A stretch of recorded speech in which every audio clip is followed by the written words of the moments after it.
Morning guys! Welcome to my channel. Wow! Ang tagal ng panahon na hindi ako nakapag-vlog. Medyo nakakamiss din. Pero hopefully sana magtuloy-tuloy na yung pag-vlog natin. Kasi pa-summer na. Actually, pumasok na nga yung spring eh. Nakikita nyo ba yung mga cherry blossoms na yun? Ayun, papakita ko.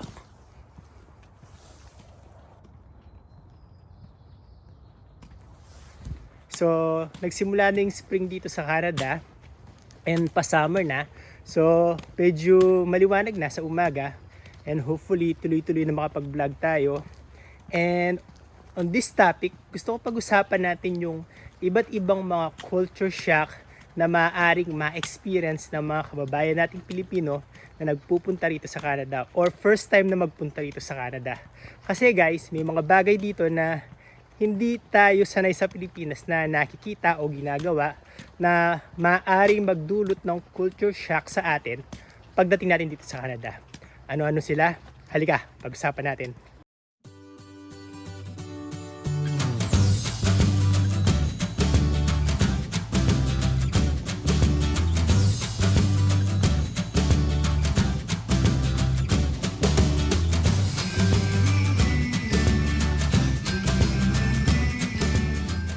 Okay, ang number one sa listahan natin na culture shock dito sa Canada is yung mga toilet dito, walang mga bidet. Sa Middle East kasi guys, siyempre nagtrabaho tayo sa Middle East ng almost 6 years. May mga bidet yung mga toilet doon. Tapos nung umuwi kami sa Pilipinas like 2 years ago, napansin namin na yung mga toilet sa mga palikuran, sa mga malls, sa mga airport, may mga bidet na. So, big improvement yon. Kasi nung umalis ako sa Pilipinas, walang mga ganun eh. Pero pagdating dito sa Canada guys, kung sanay kayo na may mga bidet yung mga toilet sa Pilipinas, pagdating dito sa Canada, walang mga ganun. Walang way para makapaghugas ka ng iyong, alam mo na yon, dumi, kung sakaling dudumi ka sa mga toilet dito sa Canada. Ang meron lang dito is mga tissue paper. So, punas-punas lang. Kaya ang ginagawa ko, pag medyo feeling ko gusto kong dumumi at pupunta ako sa mga public toilet, lagi akong may baon na water bottle. Doon ko nilalagay yung tubig na kailangan ko kapag maghuhugas na. So, yun yung ating number one sa listahan. Walang mga bidet dito sa Canada. Yung mga toilet dito sa Canada, walang mga bidet. So, yun yung ating number one. Yung ating number 2 naman sa listahan is masyadong mababait ang mga Canadian or masyado silang magagalang, respectful. So sa pagiging respectful nila, napaka-common ang pagsasay or pagsasabi ng sorry sa mga bagay-bagay na kung tutuusin, hindi mo naman kailangan sabihin. For example, naglalakad ka, may nakasalubong kang ibang tao, hindi naman kayo nagkabanggaan, pero muntikan na kayong magkabanggaan, magpapasorry ka or magsosorry sila. Or for example, nagunahan kayo sa pintuan, paglabas sa trabaho or something, tapos muntik mo nang tamaan yung kasama mo or sa kabilang side ng pintuan, hindi mo na malayan, meron palang tao, nung binuksan mo, muntik mo na siyang tamaan. Hindi mo naman siya tinamaan, pero magpapasorry ka. Tapos pwede rin na nag-uusap kayo, hindi mo narinig yung sinabi ng kasama mo or hindi mo naintindihan, magpapasorry ka. Meron nga meme or merong video, funny video na ginawa sa YouTube, hindi ko lang kung makikita ko, pero kung makikita ko ipapalabas ko, na nag-uusap yung waiter at saka yung customer na bumibili, walang humpay yung pagsasabi nila ng sorry sa isa't isa. Nakakatuwa, medyo extreme yung video na yon, pero it shows kung gaano kagalang or ka-respectful, hindi ko masasabi, ang mga Canadians pagdating sa ibang tao na to the point na lagi sila nagsosorry kahit hindi naman kailangan. Hey there, fellas. Sorry for the wait. No worries. Thank you. No problem. Thank you. That was no doggy bag, correct? No, that's right. Thank you so much. Thank you. Thank you. So that was separate bills, right? Yes. Thank you. Thank you so much. Paying by card? Yes, please. Please, yes, you. Thank you. Great. Thank you so much. Oh. Sorry. Please. Oh, please. Oh, thank you. Thanks. Oh, thank you. Thank you. Thank you. Thanks. Sorry. Thank you. So, yun ang ating number 2 sa listahan, yung pagsasabi ng sorry. Tapos yung ating number 3 naman sa listahan is yung paghahawak sa pintuan sa mga public places like sa mga office, sa mga entrance, sa mga building para makapasok ang ibang mga tao. Kasi guys, dito sa Canada, kunyari ako, papasok ako sa building or sa office, tapos bitaw sa likuran ko, tapos bubuksan ko yung pintuan. Ngayon, ang mga Canadians, ang gagawin nila, i-hold nila yung door na yon. Hahawakan nila yung pintuan hanggang sa makapasok yung mga tao sa likuran nila. Laging ganun. Sa Pilipinas, hindi naman uso yun, hindi naman ginagawa yun. Pag binuksan mo yung pintuan, hayaan mo siyang sumara, yung tao sa likuran mo, siya yung magbubukas ng pintuan para sa kanya. Pero dito sa Canada, hindi ganun eh. Ako nga, nasanay na rin ako na pag binuksan ko yung pintuan, tapos alam ko na mayroong tao sa likuran ko, i-hold ko yun hanggang yung tao na yun is makapasok or makadaan. Parang nagmumukha kang security guard in a way, pero ganun talaga rito. Hindi siya katulad sa Pilipinas. Masyadong, siguro magagalang talaga o mababait yung mga Canadians in a way na parang napaka-rude sa kanila na pag binuksan mo yung pintuan tapos may tao sa likuran mo na kailangan din dumaan dun sa pintuan, hindi mo hahawakan or hindi mo i-hold yung pintuan na naka-open. Kailangan i-hold mo yon para yung mga tao sa likuran mo makadaan. And in return, ang sasabihin naman ng mga tao na yon na dumaan is thank you. Magpapa-thank you naman sila. Hindi naman sila parang dadaan lang na walang sasabihin sa'yo, kundi magpapa-thank you pa rin sila. So yun ang number 3 sa ating listahan, holding the door. And then, ang ating number 4 sa listahan is yung personal space or yung personal bubble. Dito sa Canada guys, parang merong invisible na bubble na nakapaligid sa isang tao. Yung bubble na yon, personal space niyo yun. So, ayaw na ng mga Canadian na ini-invade yung kanilang personal space. Parang napaka-rude sa kanila na didikit ka sa kanila for no reason at all, lalo na kung total stranger ka at hindi ka nila kakilala. So dito guys, kahit sa mga public spaces, always try to maintain your distance sa ibang tao kasi para sa mga Canadian, meron silang personal space, personal bubble na kanila yon. Ayaw nilang ini-invade yun. So yun yung ating number 4 sa listahan, yung personal space o personal bubble.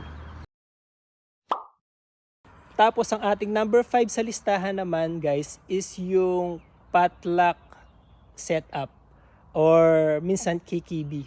Kapag may birthday party rito, kunyari nag-invite yung ka-office mate mo na kain kayo sa restaurant para mag-celebrate ng birthday, hindi dito obligado yung birthday celebrant na ilibre kayo sa restaurant. Ang setup lagi is KKB kayo. Parang pupunta ka sa birthday party na yon to celebrate the birthday of your friend, pero not necessarily ililibre ka ng kaibigan mo sa restaurant na yon. So dito guys, kapag may mga birthday celebrations at sasama ka sa birthday na yon, KKB pa rin ang setup. O order ka ng sarili mo, babayaran mo yon. Hindi obligado yung birthday celebrant na ilibre ka. So always keep that in mind. Kapag na-invite kayo sa mga birthday celebrations dito sa restaurant or sa fine dine-in, KKB ang setup. Hindi siya obligado na ilibre ka. Ganun din sa mga party. Kunyari, na-invite ka sa mga party rito, unless sabihan ka ng magpapa-party na wag na kayong mag-ready ng pagkain, sila yung maghahanda ng everything, okay lang yun. Pwede kang pumunta sa party na yun na wala kang bitbit. Pero most of the time, sasabihan agad ng mag-host na potluck ang setup. Ibig sabihin ng potluck is kanya-kanya kayong dala ng mga pagkain, tapos pagdating doon sa party, kung ano yung mga dala nyo, yun ang pagsasaluhan ninyo. So potluck ang setup na yun. Yun yung madalas na ginagawa rito kasi yung mga tao rito is mga busy rin. So yeah, nakakapag-celebrate sila ng mga party sa mga bahay nila, pero wala na silang time para maghanda, magluto ng mga ganun. So, nagiging potluck ang setup. Magdadala ka ng sarili mong pagkain. So, ganun ang mga celebration dito guys, either KKB or potluck and setup. Yun ang ating number 5 sa listahan. Okay ba? Baka nagtataka kayo guys, iba yung nasa background ko, iba yung setup. Well, kagaling ko lang sa site. Nag-conduct ako ng site inspection, kaya ganito yung getup ko. So ngayon, naglalakad na ako pabalik sa office. So ituloy natin yung kwentuhan natin. Ang ating number 6 naman sa listahan guys is yung fast food table manners. Sa Pilipinas, pag kumain tayo sa mga fast food like Jollibee, McDonald's, whatsoever, iniiwan lang natin yung mga tray sa table, di ba? Kasi may mga service crew, sila na yung kukuha ng mga tray, mga napag-iwan natin pagkain sa table, sila na yung kukuha nun at saka magtatapon sa basurahan. Pero dito guys, walang ganun. Parang self-service lahat. So, kung kakain kayo sa fast food at then tapos na kayong kumain, huwag nyo lang iiwan yung tray nyo doon, yung mga pinagkainan nyo doon. So, dadalhin nyo doon pabalik sa mga basurahan at kayo mismo ang magtatapon nun. So, napaka-unethical kung after nyo kumain sa fast food, mismong mga crew pa sa restaurant ang kukuha nun at magtatapon sa basurahan. Kasi usually, wala ring mga extra crew ang mga fast food na yon para kuhanin yung mga iniwan yung tray sa table. So may mga kadalasan na pag kumain kayo sa mga fast food, meron pa rin mga tray na nandun sa mga lamesa kasi walang kumukuha nun. So as a courtesy, sa susunod na uupo sa table na yon, it's best na kayo mismo ang magbitbit at magdala ng mga napag-iwanan yung tray sa basurahan at dun siya itapon. So yun yung ating number 6 guys. And last but not the least, ang ating number 7. Ang ating number 7 ay related sa trabaho ko. So, nung unang dating ko rito guys, sa Canada, unang trabaho ko, well, estimator na ako nung dumating ako rito. So, kailangan ko magpunta sa site and mag-inspect ng progress. Nabigla ako kasi napakaraming mga babaeng construction workers. Nagbubuhat sila ng mga kahoy, ng mga plywood, sila yung nagpupukpok, sila yung nagbabarena, sila yung gumagawa ng mga electrical wiring. So napakalaking culture shock sa akin yon. Kasi hindi ako sanay sa ganun. Sa Pilipinas wala mga babaeng construction workers guys. Pero dito sa Canada, napaka-common nila. So kung magtatrabaho kayo sa construction sector at napunta kayo sa site, huwag kayong mabibigla kung may makikita kayong mga babae na nagtatrabaho sa mga construction site. Napaka-normal nun guys. So yun, maaring ma-culture shock kayo kasi tayong mga Pilipino hindi tayo sanay na, alam mo yun, yung mga babae nagtatrabaho ng mabibigat. Pero dito guys, since may gender equality, kung anong kayang gawin ng lalaki, kaya din gawin ng babae. So kung kaya ng mga lalaki na magtrabaho sa construction, kaya din ng mga babae. So wag kayong maku-culture shock kung sa construction sector kayo nagtrabaho dito at may makikita kayo mga babaeng nagtatrabaho sa construction sector. So yun guys. So yun yung 7 culture shocks na na-experience ko personally dito sa Canada nung una akong dumating dito.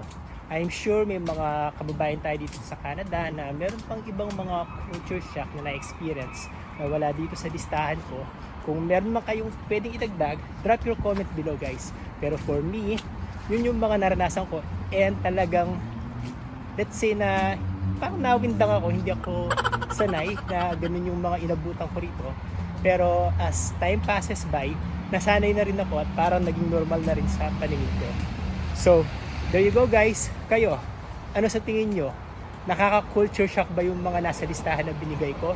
Drop your comment below, and if you don't mind, please don't forget to subscribe to my channel, click the notification bell, drop your comment, and share this video with your friends. Hanggang sa susunod po, maraming salamat. Bye! Balik na ako sa office ko. We wanna chase the night, wanna dance to the light, pull the stars from the sky, just two hearts running wild, never sleep, never stop. Every